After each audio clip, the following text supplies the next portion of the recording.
এটা হচ্ছে লালন ফকিরের মাজার শরীফ। এটা হচ্ছে কুষ্টিয়া জেলায় অবস্থিত।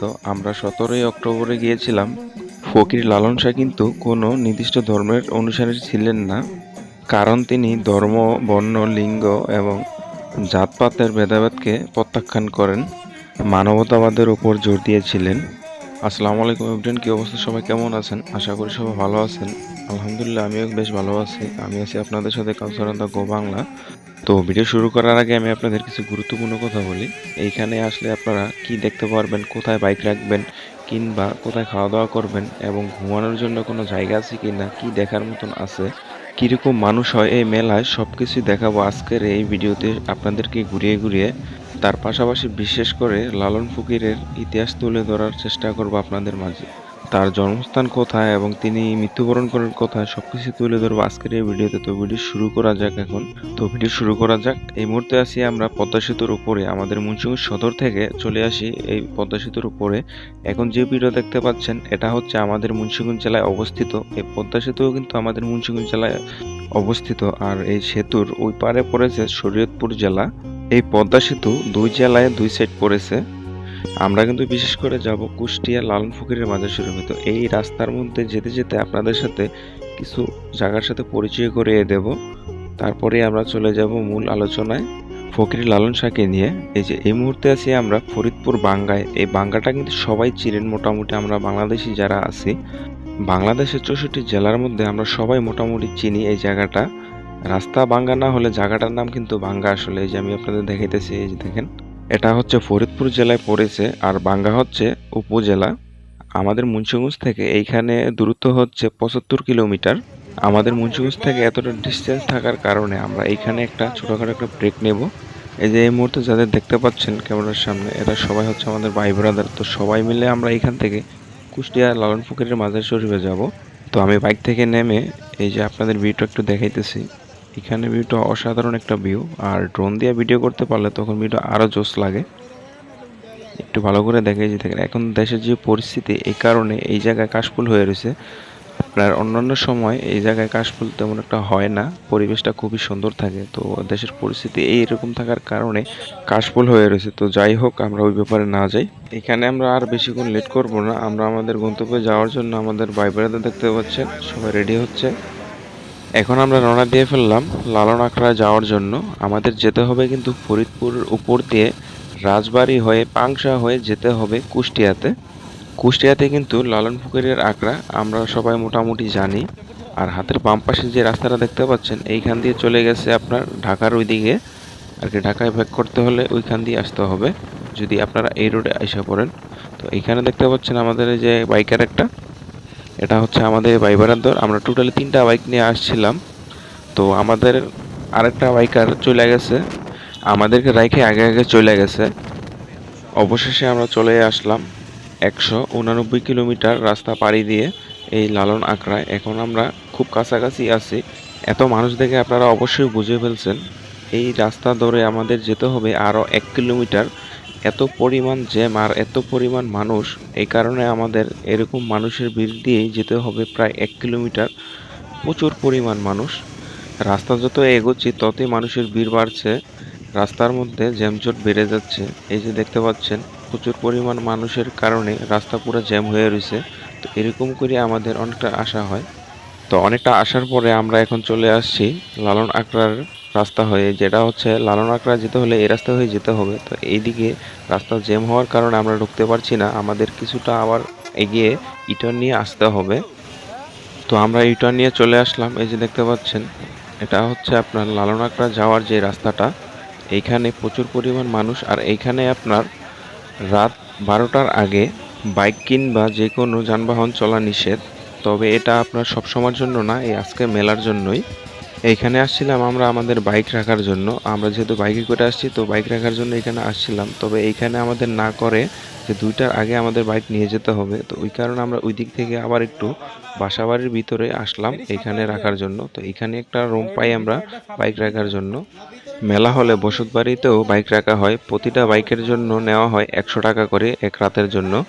তো তো আমরা বাইক রেখে পায়ে হেঁটে চলে যেতেছি লালন ফকিরের মাজার শরীফে যাওয়ার জন্য। এখানে আসি আমরা 3টা বাইকে করে 6জন ভাই বেড়াদার। আমরা এই যে সামনে যাদের দেখতে পাচ্ছেন এরা হচ্ছে আমাদের ভাই বেড়াদার। তো এখন আমরা চলে আসি লালন আকরার মেইন গেটের সামনে। এই যে এটা হচ্ছে মেইন গেট। এইখানে যে কি পরিমাণ মানুষ আপনারা এদের একটু দেখাই। এই যে দেখেন এত পরিমাণ মানুষ, এত জ্যাম, রাস্তার মধ্যে আপনার হাঁটাই যায় না। দেখেন কত ধাক্কাধাক্কি হইতেছে এখানে। আপনার মেলায় আসলে আপনাদের এই পরিবেশে বেশিরভাগ ফেস করতে হবে। দেখেন কি পরিমাণ মানুষ আর কতটা ধাক্কাধাক্কি, কোনো একটা শৃঙ্খলা নেই। খুবই বিশৃঙ্খলাভাবে হাঁটাহাঁটি করে মানুষ। এই মেলায় কিন্তু সুস্থ মানুষের চাইতে অসুস্থ মানুষই বেশি আসে। এই যে এটা হচ্ছে আপনার মেলার ওইদিকে যাওয়ার গেটটা। এই ভিউটা হচ্ছে রাত 3টার। আমরা যখন এই লালন আকড়ায় আসি রাত 9টা বাজে, তখন আমরা লালন আকড়ায় ঢুকতে পারিনি মানুষের ভিড়ের কারণে। আর 12টার সময়, 12টার আগে আপনার 11টা থেকে 12টা বন্ধ ছিল মানুষের ভিড়ের কারণে। তো ওই কারণে তখন ঢুকতে পারিনি। তো এখন আমি আপনাদের ভিতরে প্রবেশ করে দেখাই আর কিছু তথ্য দেই লালন ফকিরের মেলায়। আমরা কিছুক্ষণের মধ্যেই যাব, তবে তার আগে আমরা এই লালন আকড়ার ইতিহাস, লালন ফকির কী ছিলেন, তার জন্মস্থান কোথায় ছিল, তো সব কিছু ঘুরে দেখবো এবং জানবো। জানার পরে আবার আমরা চলে আসব এই মেলার এইদিকে ঘোরাঘুরি করার জন্য। এখন আছি আমরা মেইন গেটের সামনে। আর এই যে এই দিকটা হচ্ছে আপনার মেইন রোডের ওই দিকে রাস্তাটা। এখান থেকে ওই যে দেখতে পাচ্ছেন লালন সাইজির মাজার শরীফ। লালন সাইজির ত্রিদন দিবস পালন হয় 3 দিন যাবত। ডেটগুলা হচ্ছে 17ই অক্টোবর, 18ই অক্টোবর, 19শে অক্টোবর। এই লালন সাইজির মাজারে আমার প্রথমবার আসা। আপনাদের কয়বার আসা এটাও কমেন্ট করে জানাবেন। আর এদিকে দেখেন কত মানুষ, প্রচুর পরিমাণ মানুষ। আর এদিকে যদি আপনাদের একটু দেখাই, লালন সাইজি যেই একতারাটা ব্যবহার করতেন ওরকমই একটা ভাস্কর্য এখানে তৈরি করে রাখছে। আর এদিকে হচ্ছে তার ভক্তদের আস্তানা। লালন শাহ নির্দিষ্ট কোনো ধর্মেরই অনুসারী ছিলেন না, এটা আমি ভিডিওর প্রথমেই বলেছিলাম। তবে এই মাজার কোন উদ্দেশ্যে তৈরি করা হয়েছে ওটা আমার মাথায় আসে না। এই বিষয়ে অনেক বিতর্ক থাকলেও তবে বিষয়টা কেউ ক্লিয়ারভাবে এখনও বলতে পারে না। অনেকেই মনে করেন তিনি মুসলিম ধর্মের ছিলেন, তবে এটা ভুল ধারণা। এটা হচ্ছে একতারার একটা ভাস্কর্য। লালন সাইজি যখন গান করতেন একতারা হাতে নিয়েই গান করতেন। এই কারণে এইখানকার একটা ঐতিহ্য বলে মনে করেন একতারাকে এইখানকার লোকজনেরা। লালন শাহ ফকিরের পালক পিতার কবর কিন্তু তার পাশে। আমি যদি আপনাদের একটু দেখাই, এই যে এদিকে দেখতে পাচ্ছেন কয়েকটা কবর। এই যে এই দিকেই আছে তার পালক পিতার কবর। তার পালক পিতার নাম হচ্ছে মাওলানা মলম শাহ। তিনি কিন্তু একজন মুসলিম ধর্মের ছিলেন। এটা হচ্ছে লালন শাহ ফকিরের একটা ভাস্কর্য। এইখানে একটা ভাস্কর্য বানিয়ে রাখছে তার মাজার শরীফের সাথে। এদিক থেকে আপনাদের যদি একটু দেখাই যে কি পরিমাণ মানুষ আছে। এটা হচ্ছে রাত 3টার ভিউ। রাত 3টা বাজেও এত পরিমাণ মানুষ এই মাজারের সামনে। ভোর সকালেও এত পরিমাণ মানুষ ছিল। এই যে এদিক থেকে আপনাদের একটু দেখাই দেন কি পরিমাণ মানুষ সিরিয়াল ধরে তার মাজারের ভিতরে প্রবেশ করার জন্য সিরিয়াল ধরে আছে। এত পরিমাণ মানুষ সিরিয়াল ধরে আছেন যে বলার মতন না। আর এদিকটা আপনাদের একটু দেখাই যে কি পরিমাণ মানুষ, দেখেন প্রচুর পরিমাণ মানুষ। তো ওইদিকে আমাদের মাজারটা ঘোরাঘুরি শেষ। এখন আমরা চলে যাব গানের আসরের ওই দিকে এবং এখন আমরা দেখব মেলার ভিউটা কীরকম ও মেলার ভিতরে কি কি কিনতে পাওয়া যায় এবং কি কি খাওয়ার জন্য পাওয়া যায় ও দেখতে কীরকম ওই দিকটা। এটা হচ্ছে আপনার 9টার ভিউ। আমি এতক্ষণ যে ভিউগুলো দেখাইছিলাম ওটা হচ্ছে 3টার ভিউ। তো আমি একটু আপনাদের লালন ফকিরের মাজারটা আগে দেখানোর জন্য আগেই ওগুলো একটু দেখাইছি। তো চলেন এখন আমরা একটু লালন শাহর সেই কনসার্ট এবং মেলাগুলো একটু ঘুরে ঘুরে দেখব বিভিন্ন জায়গা থেকে। এই যে এইদিকে দেখতে পাচ্ছেন, এইদিকে আপনার কনসার্টের জন্য আয়োজন করা হয়েছে। এইখানে কিন্তু আপনার সব লালন গীতি হয়। লালনের লিখে যাওয়া যেই গানগুলো আছে ওগুলাই আপনার এখানে গাওয়া হয়। তবে তিনি কিন্তু নিজে গান লিখতেন না, গান লিখতেন তার অনুসারীরা এবং তার ভক্তরা। তিনি শুধু মুখে গাইতেন। তিনি কথা বলার চাইতে গান গাইতেন বেশি। মানুষকে যদি কিছু বুঝাইতে চাইতেন তিনি গানে গানেই মানুষকে বুঝাইতেন। গানকে তিনি এতটা পছন্দ করতেন এবং গানের মাধ্যমে অনেক কিছুই অনেক ভক্তদের বুঝাতো। তো চলেন আমি আপনাদের একটু সামনে যাই, সামনে যাই একটু আপনাদের একটু গানগুলা শোনাই। আর গান কয়েক সেকেন্ডের জন্য, কিছুক্ষণ পরে আবার আমরা মেলার ওইদিকে চলে যাব। তো মেলার ওইদিকে ঘোরাঘুরি শেষ করে তারপর আমরা মূল কনসার্টের এদিকে চলে আসব।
এখন আমরা কনসার্টের ওই দিক থেকে একটু এইদিকে চলে আসছি। এটা হচ্ছে আপনার এইদিকে একটা পুকুর আছে। তো পুকুরের পাড়ের এইখানে এই জায়গাটা, এই যে দেখেন অনেকে আপনার আবিজাবি খাইতেছে। আর এদিকে মানুষগুলো একটু এই টাইপেরই বেশি, একটু সুস্থ মানুষ খুব কমই।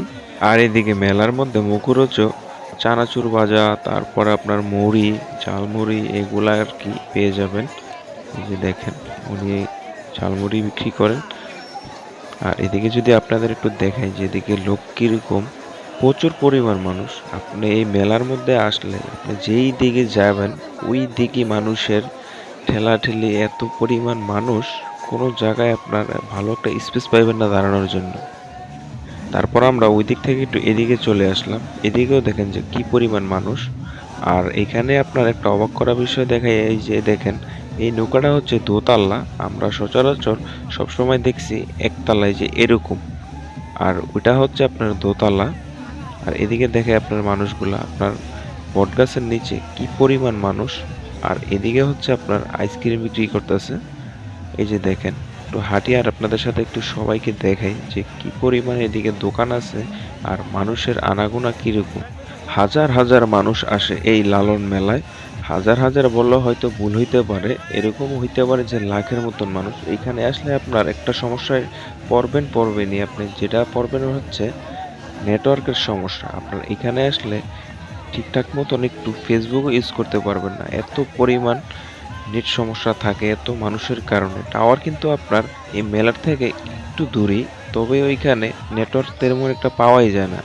আর এই মেলার মধ্যে বিভিন্ন দোকানে একতারা কিনতে পেয়ে যাবেন আপনারা। বিভিন্ন দোকানে একতারা বিক্রি করে, তারপর আপনার ডোল বিক্রি করে। তো ওই দিক থেকে আমরা এইদিকে চলে আসলাম। এটা হচ্ছে লালন ফকিরের এক ভক্তের আস্তানা। এইখানেও আপনার গান টান হয়, তারপর তার অনুসারীদের এইখানে বসে রেস্ট নেয়। আর এদিকে যদি আপনাদের একটু দেখাই, এই যে এটা হচ্ছে আপনার, এই যে এখানে লেখা আছে আয়না হল। আয়না হল এটার ব্যাখ্যা কি ওটা আমার জানা নাই। আর এইদিকে দেখেন আরেক ভক্তের আসন এইখানে। এই যে এইখানেও লেখা আছে আপনার সাধু সঙ্গ। আপনার এই লালন ফকিরের 135তম তিরোধান দিবস পালন করতেছেন এনারা। এইখানে এই আসনগুলোর মধ্যে আপনার তারা গাঁজা গুজা সেবন করে, অনেকে সিদ্ধি বলে তারা সাধুরা। তো আমরা সাধারণ মানুষ যারা আছি তারা কিন্তু এগুলা গাঁজাই বলে। তো যাই হোক, এখন আমরা আবার চলে যাব গানের কনসার্টের ওই দিকে। তো ভিডিওটা যদি ভালো লাগে থাকে সবাই ভিডিওটা শেয়ার করে দিবেন, লাইক কমেন্ট করার অনুরোধ রইল বিশেষ করে।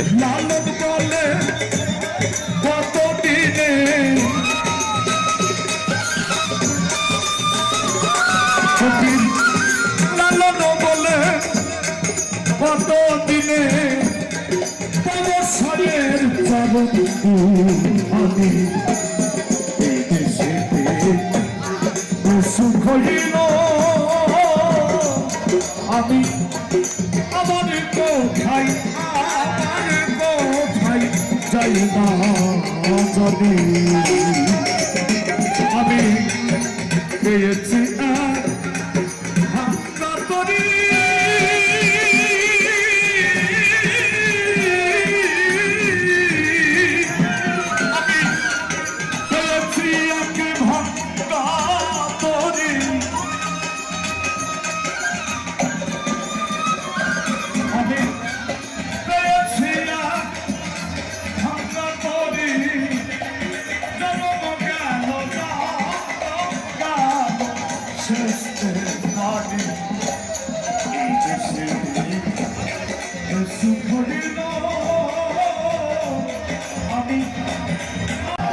চিরদিন কাটারি হয়ে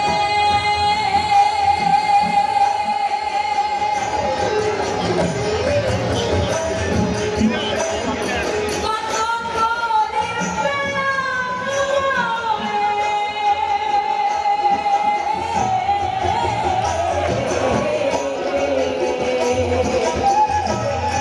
চিরদিন কাটারি